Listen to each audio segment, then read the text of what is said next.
Hey, everybody, I am Skofi, and this is the last and final episode of Fireside Falcon. I'll provide some context for that here in a second.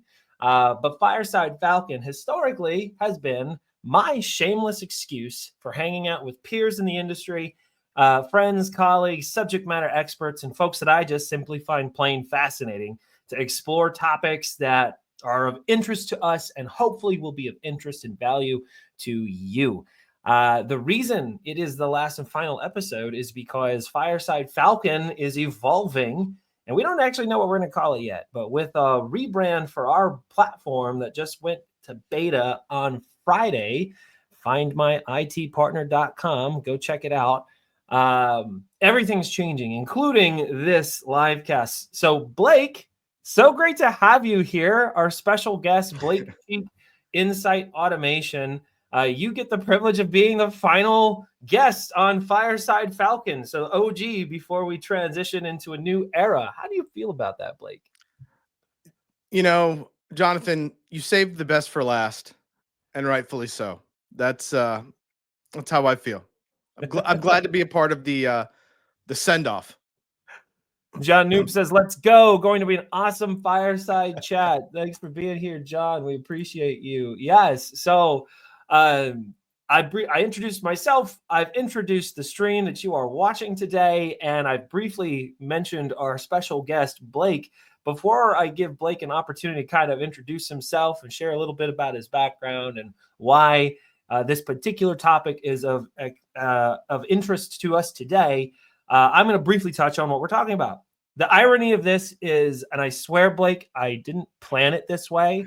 I just had this morning, while I'm drinking my coffee, getting ready for the day, I had this idea, it was very tongue-in-cheek and ridiculous, this idea for a video series, 99 reasons that my company is going to use an IT service provider when we exceed 10 employees, right? 10 employees or more. And today was episode 1. And reason number one being Microsoft sucks. And it just came to me in a vision. And it partly because with the rebrand that we just announced on Friday, we're moving from G Suite to O365. And we're a small team, so I'm kind of facilitating some of that migration myself. And I'm about ready to beat my head in with a brick. And I have this light bulb moment. It's like, hey, I have like a nationwide network of providers that could probably help me with this. So reason number one, Microsoft sucks. And then I looked at my itinerary for the day. I was like, all right, we're talking about Microsoft today. So if you're here watching the last and final episode of Fireside Falcon before the evolution today, the MSP's Microsoft Playbook. So if you are watching this today and you are a managed IT service provider, you find yourself administrating or dealing with Microsoft on a day-to-day basis, or you're just curious about what two goofballs, Blake and Jonathan, would like to talk about, we're glad you're here and this is for you. So without any further ado, Blake, I would love for you to just take a moment, share with our audience a little bit about who you are, where you're from, what makes you tick. Sure. Well, Jonathan, I would also say that I don't think Microsoft sucks, but I think it's difficult, and I think that that's a big, that'll be kind of a talking point that we end up touching on today. But hey, everyone, Blake Cheek. I work for Incite Automation. We help clients build low-code solutions, often that run their businesses end to end. I'm a lifelong tech guy. You know what I mean? I don't have any other real background. I went to school for this stuff. I was the kid on the playground who knew how to program your first digital watch. You know what I mean? Those first Timexes or whatever we all got with the Indiglo. That was revolutionary technology at the time. But I was the kid who always kind of fixed that stuff. Always fixed the computers. I probably got a fair amount of food and drinks out of coming and helping people maintain their machines, even in high school and stuff like that. Went to college for this. At the time I had a good inspiration, someone working on the networking side, and they're like, yeah, man, you need to get in, go into technology as a career. People don't know what they're doing. and you'll make a 40-hour check and you'll work 20 hours plugging up machines. And then, you know, they really they really simplified that, you know, Mm, and tech got harder and the bar got raised. But I finished school. I actually moved to New York, lived up there for a brief period of time, worked for an MSP up there who's been M&A'd out of existence. They weren't calling it MSPs yet anyway. It was just outsourced IT, you know, right. at the time. But the concept is the same. You had businesses who didn't want to hire people in house. And so, you know, we did end user support, hardware acquisition, all the things that MSPs are still doing today. Mm. Um, moved back down, worked in cellular technology for a while, and then ended up deciding to do a career switch after over a decade in that. Came over into the Microsoft world, worked in distribution for a while, really fell in love with Dynamics and that whole product line. Um, and I've been doing that ever since. So this is like I eat, sleep, and breathe technology. That's who I am at my core. Love it. Thank you so much for sharing your background there, Blake. Find that very fascinating. I remember having one of those digital watches that basically had like 3 buttons, and there were like a million different settings you could configure. But to, But you had to know as how a long to kid, hold each button. oh my goodness, yes, you had to hold the button for just the right amount of time in combination with this other button. It's like the manual for a 3-button watch was like a 45-page book. Yeah. So yes, I could have used a friend like you, because I'm pretty sure every daylight savings I just dealt with my watch being wrong for the next couple of months. Yep. And in our Uh, cars and their clocks too, you know, same thing. You're right. like, well, I guess for the next 6 months, I'm an hour ahead. Takes me back. Takes me back. I love it. I love it. All right. So the topic for today, obviously, you're clearly qualified to discuss. You eat, live, sleep, and breathe technology. And these days, that's primarily Microsoft in your world. And today, we're talking about the MSP Microsoft Playbook. Now, I want to start by let's paint the status quo for managed IT providers today. All right. There's some statistic out there that, like, what Microsoft owns 70, 80% of market share or whatever for businesses is something ridiculous. So the assumption can be made, if you provide IT services somehow, some way, this 800-pound gorilla, you have no choice but to deal with. And some MSPs very much love their relationship with Microsoft and have a strong appreciation for their products and services, and they've built their entire competency around it. Others hold their nose and deal with it, or others have tried to like isolate themselves as be like more of a boutique Apple shop, so they could do anything but deal with Microsoft. And I feel like I've seen all sides of the spectrum there. But the typical IT service provider is dealing with Microsoft somehow, some way today. Um, I'd love your perspective on like what you believe the average IT service provider, managed IT service provider, is dealing with when it comes to Microsoft right now. That's a good question. I think that the problem, the challenge in the managed services space is that there is so many vendors there, you know, that you have to keep track of. But within Microsoft itself, being a singular vendor, there's still so many things you need to keep track of. And a lot of people barely scratch the surface. A lot of people are just doing demand fulfillment. You know, they're looking at, like you said, hey, I'm a shop, I have more than 10 employees, you know, all the way up to several hundred or 1,000. Mm-hmm. And, you know, we know we're going to use Office 365. If for no other reason than, look, Jonathan, I've been on the G Suite before, and every time I'm in Sheets and I'm like, where the hell's the pivot table function? You know, like every time I just can't find anything in the menus. Uh, Right. you know, and to me, Outlook is like the de facto like the gold standard for email and calendar. So, you know, people find themselves using it, and they're benefiting from just providing that very base solution. Mm. And that was fine for a while. When Satya Nadella took over running Microsoft, you know, after like the Steve Ballmer days and the Bill Gates days, Satya was a very cloud driven guy, right? He had a background in Azure. And then you started to see a lot of, or Azure, as some people might say, but a lot of people started moving into stuff like that. People started getting rid of those servers in closets somewhere and those old boxes that ran one piece of proprietary software. And they started lifting and shifting a lot of that infrastructure into Azure. And so then you got into like virtual desktop, VDI, all that kind of stuff. And, and people got pretty familiar with that, but you're still missing a lot of components of the overall Microsoft ecosystem when you do that. And those things went hand in hand, right? Because, hey, everyone needs Office, right? Everyone needs a word processor and a spreadsheet tool and an email tool. And everyone has servers and things like that that they've used, and so they've lifted and shifted a lot of those into Azure. Um, that's really where a lot of people stop, and I think it's because the rest of the solutions are much newer, much more evolved, and require a vastly different skill set than your typical, hey, I can go in here and configure IT. They call it, was it Entra ID this week, right? But that's just Active Directory, or which was Exchange Active Directory.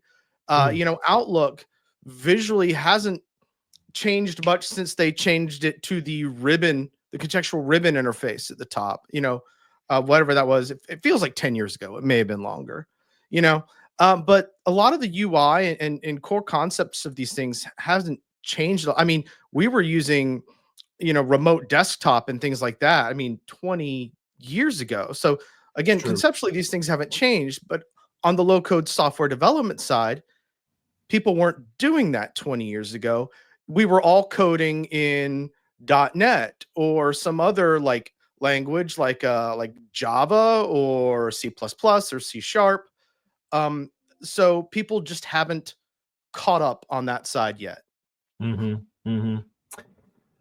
So there's a bit of a gap between all of the tools and functionality available to not just IT providers, but especially their customers, and their competency to take advantage of them all. And I would imagine the scalability side of it is a big factor, especially on the MSP side, because there's probably some folks that are either watching this now or watching it back later that do have significant competency with a lot of the product sets that you're talking about. But when it comes to custom applications or configurations, automations for a host of customers, and scoping, implementing, and managing them across a diverse customer base, I can see how that from an MSP's perspective is daunting and maybe even impossible for some. It is. It's about, whether you have the tool set to get the job done. If your car needed tires, you would go to a shop that does tires and brakes. And if you're lucky, they might even do like alignments or something sort of adjacent. But you can't go to a tire shop and expect them to repair other things. They don't keep the equipment for it. They don't keep the tool set. And so if you're an MSP and you don't have that tool set, I'm not surprised if you're adverse to getting into that. Think about it. If we stick with this analogy for a minute, if a tire shop wanted to get into doing something else, like just mechanic work, right? They're going to need whole new tools. They're going to need ASE certified technicians to work on those things. And they're going to need a significant business investment to get that done. And even despite all that, will it still be profitable? Is there enough demand for them to invest in that in-house? And so there's a real chance that even after all that investment, it's still not a part of your business that's making money. Right. And at the end of the day, with having worked in distribution and kind of knowing the margins that MSPs deal with in laptops and software, there's just not room for taking a loss. That's right. On some of these things. There's so many other people, so many hands out, so many vendors who want your money, so many events to go to and sponsor or attend. What is it? I think Channel Exchange is going on, I think, this week, so people are showing up there and spending money. it's just hard to it's hard to have anything else right now. It's hard to start up a whole new business unit. That's right. And I think the one thing that I'll say as a caveat to what you're describing, I think you're absolutely right. I think MSPs are of information overload when it comes to different product lines and offerings, and this tool and that gadget and this, way that they can generate revenue in their services, business, et cetera. One key difference that we're talking about here is that if we go back to that baseline assumption that the majority of IT service providers really need to have strong answers for the Microsoft suite, Microsoft Playbook, as we kind of discussed it as a title today, this is directly tying into something that they are dealing with functionally daily, right? Daily. So, though I agree with you, this seems particularly relevant. I love that analogy, though, of the mechanic. It's like maybe we don't have all the things we need to completely lift out your transmission. We primarily do brakes and oil changes and minor car repairs. If you need an engine rebuilt, we might not have the tool set or even the skill set per se to do that. However, someone rolls into your shop and you end up referring that down the road, that's revenue that you could have captured.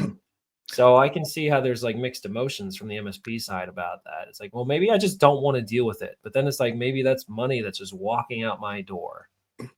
It can be money that's walking out your door. That's an absolute certainty.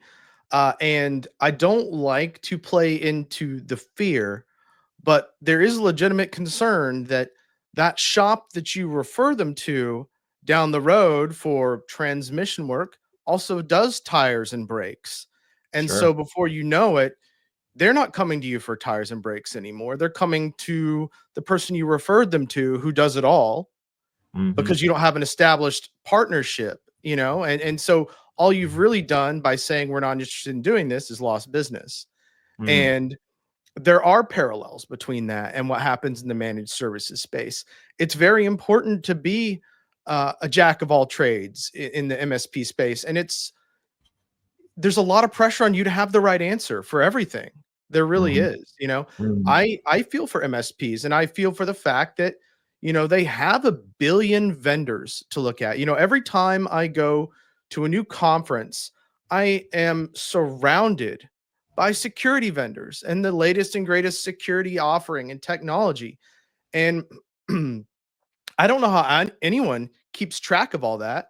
And I don't know how anyone differentiates themselves when the standard vendor pitch, even ours, is basically partner with us, we'll help you make money.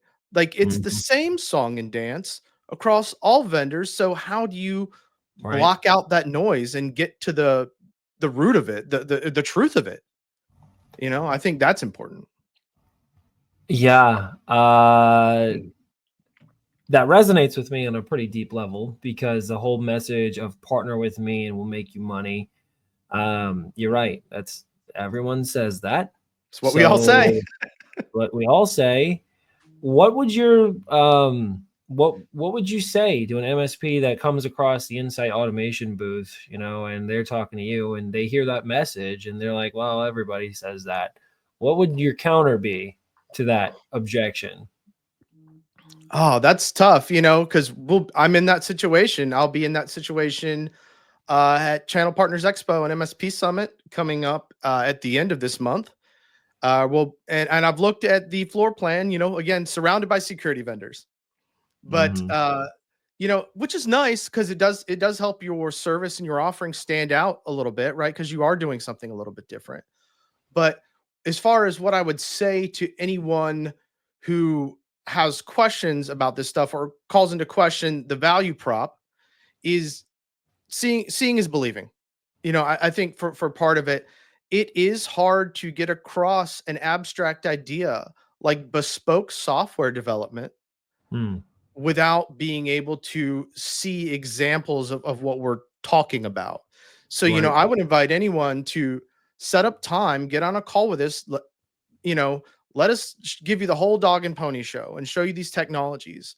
And we tie that into the fact, kind of circling back around then, Jonathan, we tie it into the fact that, again, clients already own a lot of the stuff we're talking about. Clients already have SharePoint if they have a Microsoft subscription. They already have access to the most rudimentary levels of things like Power Apps or Power Automate. They could start to use these things. They could integrate all of these things with Teams. And on a more personal level, having worked for enterprise for a long time, I feel like there's not someone who's been an employee of a company watching this right now who hasn't had some grievance about a piece of software that they have used in their organization, right? Right. I think there's hardly anyone out there who's worked on business systems and not said either A, this system is junk, why are we using this? Or there's got to be a better way to get this done. Like, why am I sitting in here hand entering all of this data again? It's already in System X. Why can't System X just feed it to System Y? Why am I typing this stuff in again? These are real end user challenges, and they do impact the organization. They don't have the same resounding fear that every cybersecurity person talks about, which is, hey, one hack and you're 4 million in the hole. Right. That's probably very true. But what happens in organizations is you get nickeled and dimed, and you are slowly leaking money in terms of productivity hours out of your day. Mm-hmm. Mm-hmm. You So, said something earlier yeah. that I think I want to latch onto a little bit. You said seeing is believing. I was going to ask you to share maybe an example of, a situation where you guys were working with an MSP. Let's say they came to you and they said, hey, we've got this status quo issue with this customer. Help us. And then on the other side, what was the outcome that came out of an engagement with you guys? Do you have like a story version that you can share with us? Yeah, I think that one of the ones that I know my boss would talk about, and this predates me, being an Incite by a little bit, but there are a lot of people, like I said, still running proprietary applications on a server in a closet somewhere. They haven't SaaSified anything. I don't know if that's an appropriate word to use or not, but It is we're going to now. roll with it.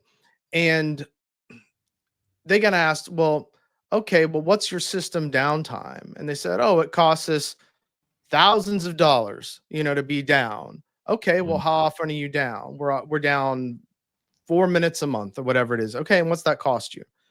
And then we said, well, we can switch that to being a SaaS application, and then that problem goes away. So all of the thousands you spent in downtime, Mm-hmm. uh, if you reinvest that or sort of allocate those funds into a software project, then before you know it, the solution's paid for itself.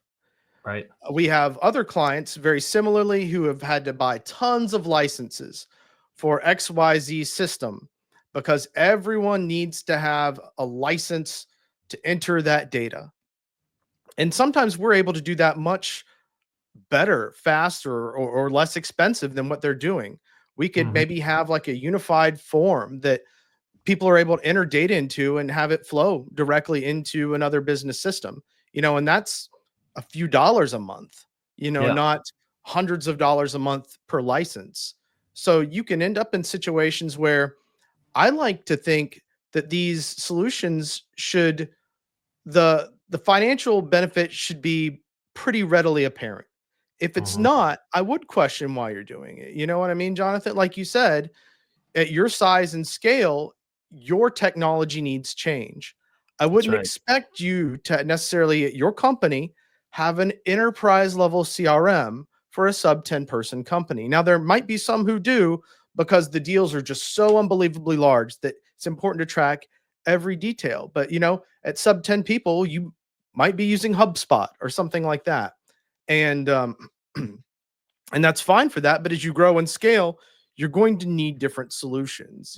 We see that in the business central world all the time where people grow as a company, and all of a sudden QuickBooks isn't cutting it for them anymore, and so we talk to them about things like Business Central. But we're not going to talk to a two-person company about Business Central if QuickBooks is fitting the bill for them. So we want to make sure that the projects we engage in make sense. There should be some measure of success, whether that's in money saved or labor hours saved, or this is going to be a better system. And maybe it's just save us our sanity. Yeah. But that's how we like to sort of measure ROI. Yes, it costs you something to get something built. That's a universal truth. But there should be some sort of measurable return. I think that's so important, and you bring up a good point when people in the IT services space are looking at all the different ways that they can spend their dollars and the tools they can use and the things they can roll out to customers. How well defined is the ROI, and what is the direct impact to the customer and to the service provider? These are questions I think that must have strong answers. An advantage to what you're talking about is on the front end of a project, you guys are doing a lot of due diligence to identify where the pain even is. So you're sitting down with the provider, sitting down with the customer, mapping out the pain, and then you're identifying cost savings. I love that example of minimizing licensing. Like I see that often where like users have access to things that they really don't need, and they've got licenses for stuff that doesn't really get utilized, but they feel like they have to have it because of this one thing. I feel like that is a common scenario that MSPs and their customers deal with constantly.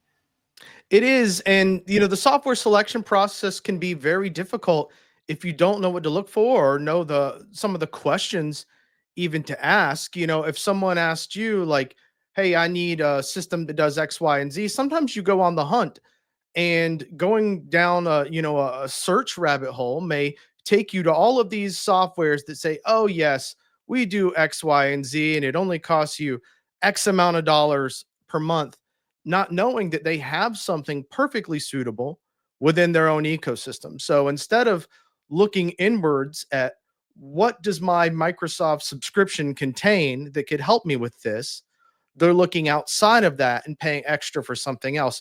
There are clients, and hey, no judgment, Jonathan, because maybe they have very valid reasons for it.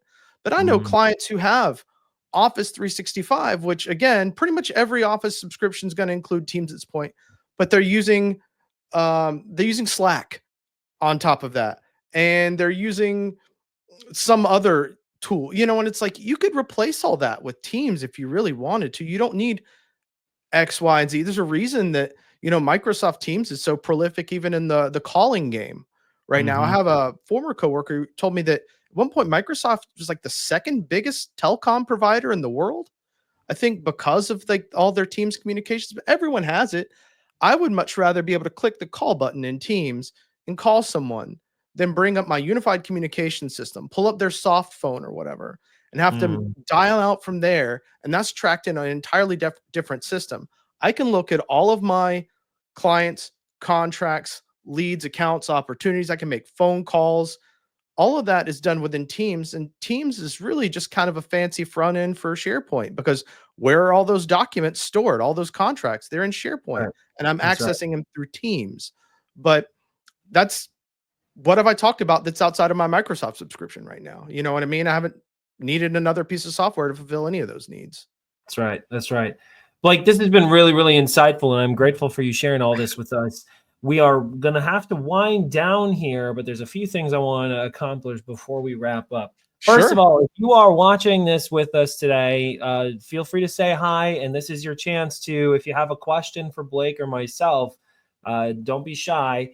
Go ahead and drop something in the comments, and we'll respond to you. And if we catch this later, if you're watching this back later, we'll be sure to engage with you on LinkedIn or wherever you happen to be watching this. But I have a question for you, Blake. This year, I'm going to start asking people this. All right. Okay. So Incite Automation. All right. If you were to characterize the company you work for as an animal, what would that animal be? You said go with a knee jerk. He said you're gonna ask me a weird question. You go with a knee jerk answer. So, Yeah. First thing that comes to mind is totally fine, but I'm going to ask Dustin, you I'm sorry. No, I am going to say a platypus. All right, a platypus. I love it. I love it. It's And why platypus? yeah, because they are unusual, and we feel that way about our clients. Sometimes the stranger, the better. We're a little bit different than you're gonna think of. We're looks like a beaver had a child with a duck, right? But somehow they have these venomous spines on their back legs too. It's just like it's a weird amalgamation of things that kind of, I guess, solves for a few problems, and that's kind of how we are too.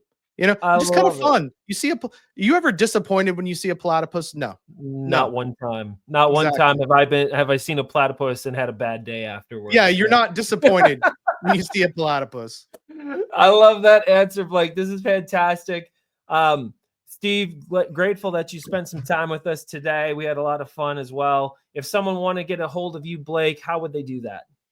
Oh man, there's a bunch of ways to be able to do that. On my LinkedIn, I have a link that allows you to book a meeting directly with me. If you'd like to do it that way, it looks at my availability.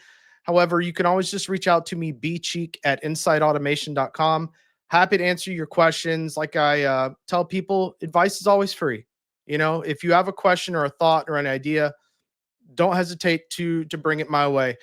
I would say that every MSP out there who's doing Microsoft has clients who could benefit from a partnership. There are people, like I mentioned at the top of the call, who are in these organizations actively looking for better ways to do things. They may be searching online, trying to come up with a better piece of software to do it, not knowing that you as an MSP could help fulfill that with a bespoke piece of software that they own in perpetuity. Nothing we build is proprietary. It's not depending on any proprietary technology. You won't need a professional developer to keep it running or a server in the closet to keep it up. And we're happy to have conversations with you about that stuff. We're a bunch of enthusiasts over here, and I hope that our enthusiasm for our work really shines when you get a chance to hop on a call and talk to us. Well, I think it's shining today, Blake. We're super Oh, good. grateful for you being here once again. And for those of you who don't know, my name's Jonathan Schofield. You can call me Skofi. And if you are looking for a service provider or you are a service provider looking for customers, you can go to findmyitpartner.com. And we'll see you at the next one. Thanks, everybody, for being here. Thanks, everyone.